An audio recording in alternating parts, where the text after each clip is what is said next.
मान्सूनच्या पहिल्याच पावसाने शहरासह ग्रामीण भाग जलमय झालाय। विशेषतः विविध ठिकाणी शहरासह शिवारात पाणी साचून राहिल्यानं पुराची भीती निर्माण झाली आहे। लेंडी आणि बळ्ळारी नाला यंदा देखील शेतकऱ्यांसाठी शाप ठरणार आहे।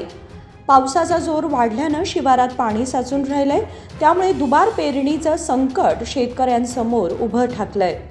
दरवर्षी अनुगोळ, शहापूर, येळ्ळूर, जुने बेळगाव आदी शिवारातील पिकांना बळ्ळारीचा धोका पोहोचू लागला आहे। मात्र यंदा पहिल्याच पावसात शिवार जलमय झाला आहे।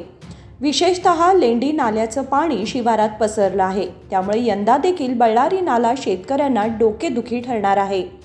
सद्यस्थितीत बळ्ळारी नाला काठोकाठ भरून वाहतोय।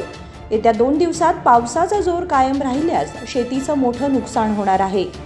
येळ्ळूर रस्त्या शेजारी बळ्ळारी नाल्याच्या तोंडावर माती टाकली आहे, त्यामुळे पाणी साचून राहिल्यास शेजारील शेतीला मोठा फटका बसण्याची शक्यता आहे।